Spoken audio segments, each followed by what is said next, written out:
Emil Smith-Rowe bursting into the box, and that is a wonderful finish from Emil Smith-Rowe. It's his first goal in a Fulham shirt, certainly at Premier League level. It's the first of many, and look at the smile on his face. That's a quality goal from a quality player. Hello and welcome to the That's So Craven podcast, your one-stop shop for all things Fulham. We are back after a superb draw against the Liverpool side. We come away from Anfield feeling slightly disappointed, let's be perfectly honest. We are going to be discussing the Liverpool game today, but as we did a couple of weeks ago, we're doing something a little bit different. We have a couple of people giving us a short, sharp recap of the game. I'm fortunate enough to be joined today by Dave at Crave, and a special guest who we had on recently, Mary Southgate, lifelong Fulham fan, season ticket holder, is going to be giving her thoughts on the Liverpool game as well. To start with, as always, a big shout out to everyone who takes part in our Discord. It was a brilliant place to be during the Liverpool game, lots of chat going on. May have been a live stream or two floating around as well, so please do make sure you join the Discord, a great place to be, a great Fulham community that we're building there.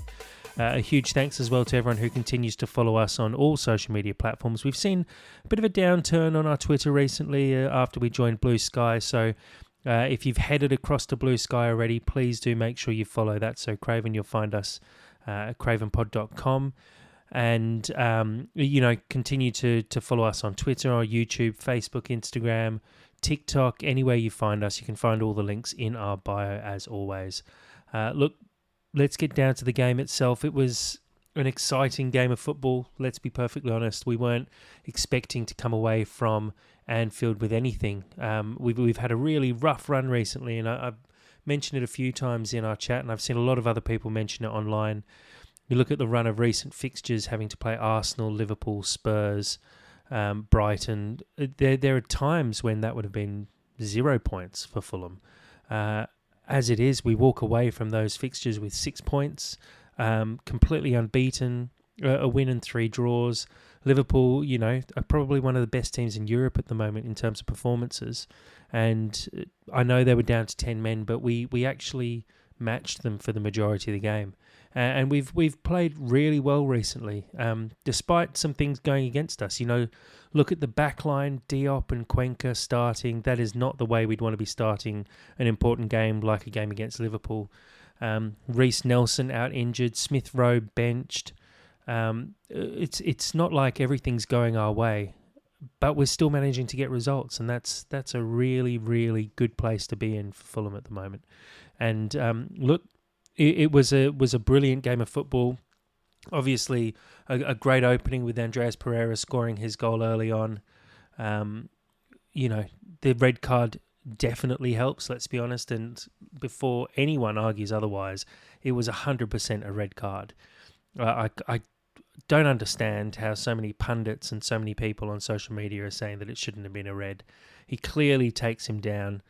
And I think if that was the other way around, people would be baying if Fulham fans were saying that shouldn't be a red card. It was a clear red card, and it did swing the game, let's be perfectly honest. We went in at half-time 1-0 up, but like I said, a great goal from Pereira, who takes it really well. Does get a little bit lucky with the deflection, but it's a superb ball in from Anthony Robinson. And look, he just continues to excel, and it's the reason he's being linked with so many big teams. He puts in a great cross. I saw post-game he now has 6 assists, which is double the next highest amount for a defender this season. So he's in scintillating form. Going at half-time with a man advantage and a goal advantage. Unfortunately, as always, we seem to concede in that little period, and Cottage Tactico put together a really interesting little graphic where he showed that Fulham have conceded goals. I think they have the worst goal difference of any period of a game in that first sort of 10 or 15 minutes after half-time. We've conceded something stupid like 9 goals and scored just 1. Cody Gakpo gets in. It's a great ball in from Mo Salah, being brutally honest, but we should be dealing with that a little better, and especially 2 minutes after the restart, that's poor from us. We do go back and take the lead again. Again, it's Anthony Robinson causing trouble down the left, gets in behind. Muniz does really well to get something on the ball, and it's something that I think Muniz does better than Jimenez. I feel like Jimenez in that position would be going for a cheeky back heel or a little flick of some sort and almost trying to be too clever. Muniz just tries to get something on the ball. Again, a little fortunate maybe with the deflection, but it goes into the back of the net. At that point, it looks like, with 15 minutes left, we'd hopefully be able to wrap the game up. But unfortunately, a bit of a lapse between the two defenders gives Jota a bit of space. He turns really well around Cuenca, who I can't hugely fault. He had a very good day out and slots it past Leno. Look, it feels like we should be disappointed almost with this result. But like I said, the team top of the league and looking like runaway champions at this stage of the season really struggled against us. And I think even when it was 11 against 11, we were looking like a good enough side to actually, push Liverpool right to the end. I'm excited for when they come to the Cottage because I think it's going to be a different story. And I think, I don't know the exact date of when they come to the Cottage, but they'll have been playing a lot of European football by that point in the season. And maybe we'll have made a couple of signings in January. Maybe there's the potential for less injuries, a fully fit bench, fully fit centre-back pairing. So who knows what could happen going forward. In terms of shout-outs for the players in particular, I think we have to talk about Diop and Cuenca. They were superb between them. Put in a really good shift, despite having, obviously being our second 11 in terms of centre-back pairing. It actually fills me with a lot of positivity and a lot of hope, knowing that we do actually have that depth at centre-back to be able to deal with even the best strikers in the league. The fact now that I feel like if we get an injury, I was always a little bit worried that maybe we needed to strengthen that part of our team, but really looking at Tete and Castagna on the right, those four across the centre now, Robinson obviously superb on the left. His backup in Cess probably isn't ideal, but as a few people in our Discord have said, Castagna can play at left back if required. Calvin Bassey can play left back if required. So we do actually have a few options. I'd even put Iwobi at left back based on some of his performances so far. And then, through the middle, Lukic and Berger just getting better and better every time they play. Andreas Pereira took his chance coming back into the side and I thought looked really good, pressed really hard. Wilson was not bad, but again, not superb. Adama, I thought, could have done a little more in the game as well. But overall, look, it was a really good performance from Fulham. I'm ecstatic to take away points from this game and to just have this little unbeaten run where I genuinely predicted and thought that we were a high possibility of 0 points from these 4 games. And if we had picked up no points, we'd be sitting in 14th at the moment and only a handful of points out of the relegation zone. Things go slightly differently and go our way in some of these games, and we could easily be flirting a lot harder with some of those European spots. So it's been a really, really good little period, and we've got a really good run coming up. If you look at some of the teams we have to play, we got to come up against Southampton, obviously, this weekend. We've got Chelsea on Boxing Day as well.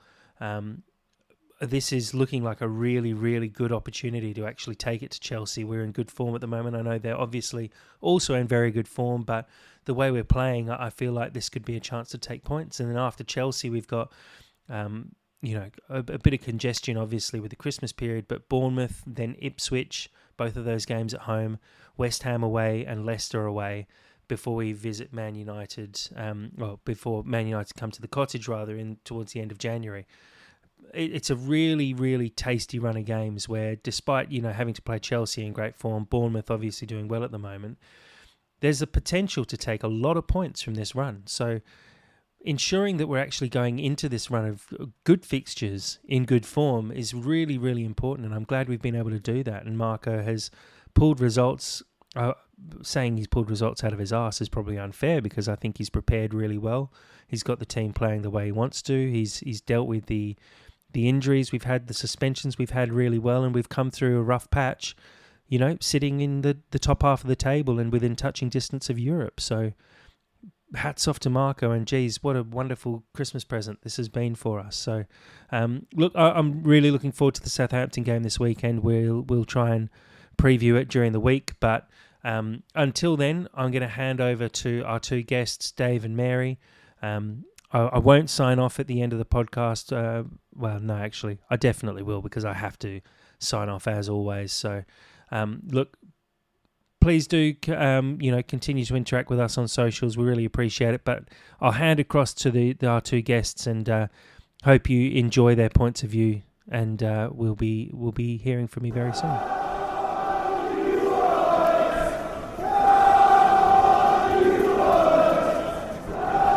Everyone, Dave here.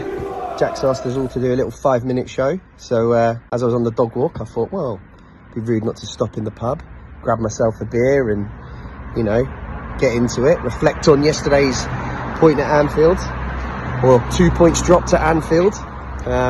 So yeah, great game, really exciting stuff. Great performance by the guys. And it's just bizarre going to Spurs and to Liverpool away from home and feeling like we dropped points in both. I mean, we are really super competitive this year. It just makes every game interesting. And I'm really proud of them. I think this was a tough run, 4 really tough games, and we've managed to get 6 points out of 12 and be unbeaten. We can follow that up with a win over Southampton, and I'll be looking at that Chelsea game and thinking that's going to be our big scalp of the season, big away scalp of the season. So I'm predicting 6 more points in the next 2. How about that? But yeah, the game itself, we almost predicted the team pre-match. We said Cuenca in for Bassi, who was suspended, and we said AP comes in for Smith Rowe, because he's kind of better suited to these kind of games, which proved to be completely right. We didn't see Traore dropping out for Wilson, but another inspired change by Marco Silva. So Wilson played great in that first half, I thought, and was a huge threat. Thought we had the better of the first half an hour. We kind of created loads of half chances. Again, story of our season, a bit more clinical. We could have been 2 or 3 up, but we did get one great volley at the back post by AP, justifying his selection, and a great ball over the top by Robinson to get one of his 2 assists of the afternoon. Can't really remember. There was a few talking points. We obviously had the red card, which was a huge talking point in the game. Clear last man, not offside. VAR tried to check it for about 20 minutes to find something wrong with it. Couldn't, and had to reluctantly accept it was the right decision by the ref. Didn't see them try so hard to look at that equaliser by Liverpool when Kenny Tete was tugged. As the ball came into the box, which is really strange, isn't it? Right in front of the cop. Why wouldn't they look at that one? I'm not bitter. There's a few other little incidents I saw on Match of the Day or post game.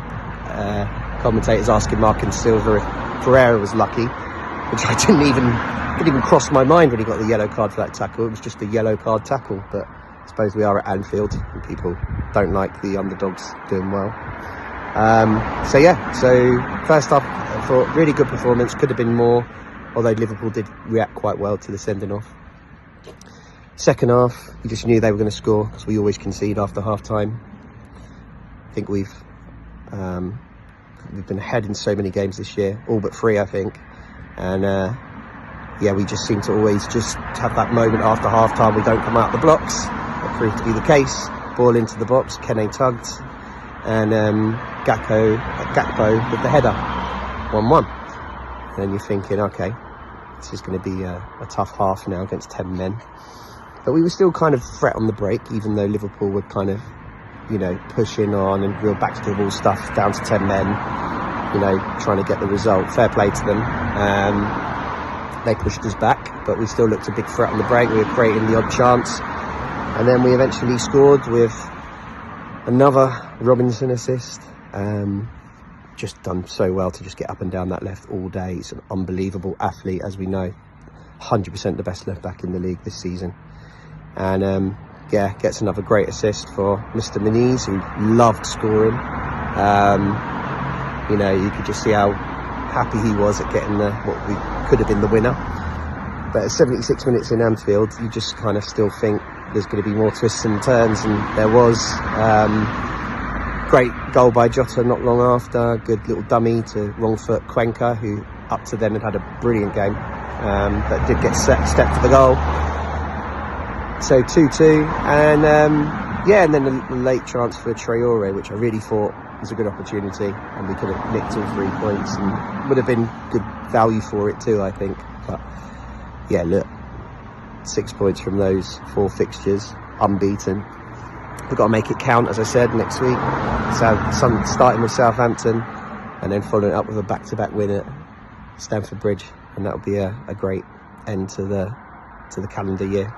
So onwards and upwards. Come on, you whites.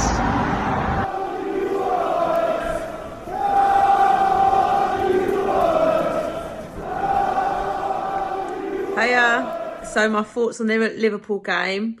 Really happy with the draw. Really happy with the draw.